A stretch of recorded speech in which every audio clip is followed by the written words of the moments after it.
linger on that for a minute, because we may not realize that as you publish your first book or your second book or your 20th book, and you start to get reviews that are not favorable, right? You get the 2 stars or the 1 stars or the 3 stars.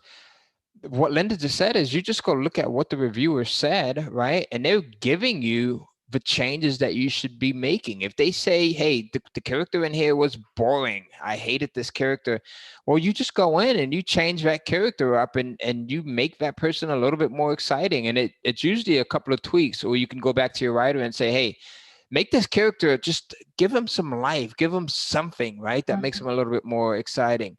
I think that now you don't do that for, you may not have to do that for every single review that you get that's on the lower side, because then you'll be driving yourself nuts. But if you start to see the same thing said over and over and over and over again, I think then you definitely have something to go in and work towards and make this book better, because you can change it around. So that's brilliant there. I definitely appreciate that. So one of the things that we teach, well, let me ask you a question. Are you publishing? Two questions, right? Are you publishing right now, or are you looking to get started? And if you're not, are you looking to start publishing again? I published a few books these last few months, and I want to start doing it again. I started getting excited about doing Kindle again. I had lunch with, I think I mentioned this in my other, when I talked to you before, that my friend and I had lunch several months ago, and I was thinking, what am I going to do? Because I tried e-commerce, right? And I finally, after all these years, I thought I'm just going to try it, and it was just horrible. It took me 8 months to sell 200 bottles of magnesium, which is what I was selling, and so I'm never going to do that again. And my friend said, why don't you go back to Kindle, because you did so well? And I thought, yes, she's right. And I was thinking it was so oversaturated because there's so many people doing it, and there are a lot of people doing it. But if you have good material and you have good if you write well, and there's a lot of books that are just thrown up there. Yeah. But you don't want to be one of those. So anyway, I decided to start doing that again. I wanted to get back and start publishing Kindle books again.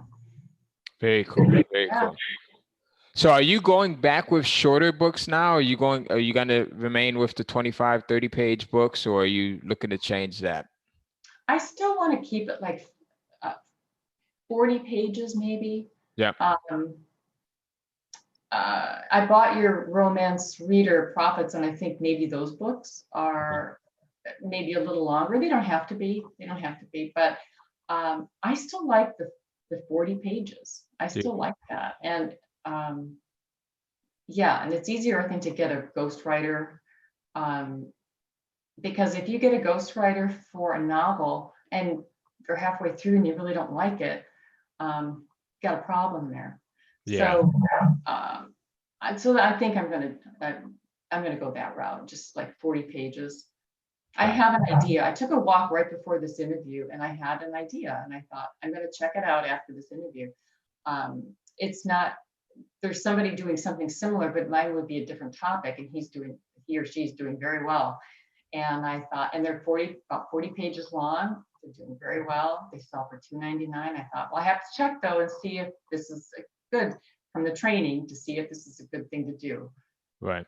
Yeah. If you're at 10,000 to 15,000 words, then you're perfect, especially when it comes to romance, right? So that's kind of puts you at about that 30 to 35 pages right there.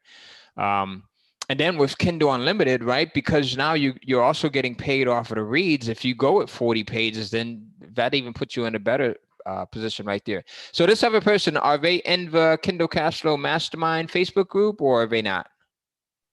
The other person that you said you're going to kind of model? Oh, no. This was something I saw just looking at books. Gotcha. On Amazon. On Amazon, and the category that they have, I thought, what a great idea. So I thought, I'm going to check it out and see if that's something that I'm going to do. But I have to see if from the training if it's a good category to be in. Gotcha. Okay. Very cool. Very cool. Yeah, you have the newest version of Kindle Capsule now. So we walked through that entire process. I think you'll really like the way it's set up because what we did was have you had a chance to go through it yet or no? Um, I started it. I did. I Okay. started it, but I'm off today and I'm still working. I'm off today and then I have the weekend. So I'm definitely going to go through it. You're gonna go. Okay, so what we've done was we've chunked the videos down, so they're like 5 minutes, 7 minutes, so you can go in, watch a video, digest it, and then kind of apply what we're talking about in there. I think Good. that works a lot better than having these longer 30-minute, 40-minute videos, and then you gotta, you're halfway through the video and you've got to go, to work or get the kids or do whatever, go to Mhm. lunch, and then you kind of come back and try to find out where you left off. But if you have a 5-minute, 7-minute series of videos, you can watch it and then you know exactly where you left off at. So, Yeah. Good. yep. So we Thank did you. that. So you're not writing your own content. You're finding writers on Upwork or Guru. Um, how much how much are you paying to have your books created right now? Uh, the last time I paid $150 Okay. and the writing was the best I've ever had. So I gave her $75 tip. She was excellent. And I read the whole thing and she didn't have one mistake in the whole 25 pages. Very And cool. she's great. So I'm going to use her again. She was just great. Um, but 150, but I always, if they're good, I like to give them 25, $50 extra because they remember you if you want them again. So I think they probably expect it too. They probably expect a little more. Yeah. But I start with 100, 150. Yeah. I think That's that's what I'll continue doing. No, I think that's good. I think that if you're giving them a tip on top of that, the 150 then 75 or 50 or 25 on top of that, I think that's more than fair. Especially, I mean, you were talking about having a book that you had listed for over 11 years or over 10 years, right? So this one book about Jennifer Hudson, I think that was the one that you were talking about. Yes. I mean, the trade-off there to pay $150 for something, and let's say you're paying $200, you give them a tip, right? To Mhm. pay $200 for something and it has made you however amount that it's made, even if it's just, let's say it just made you $2,000, you've 10x your money right there. Right. And Exactly.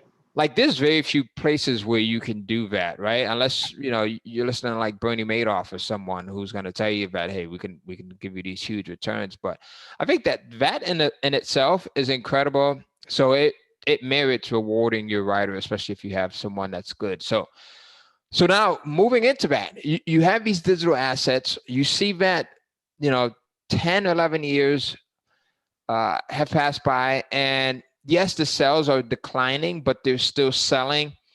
Like having digital real estate, which is what I like to call these. I like to look at these books as digital real estate because you've got one piece of property here, you've got one that's a piece of property here, and they're all making you money and at different levels, right? Because some may do well, some may not do well.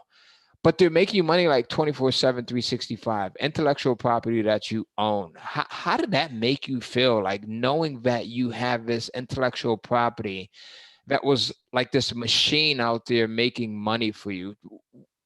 Have you ever experienced anything like that before? And if not, how did that feel?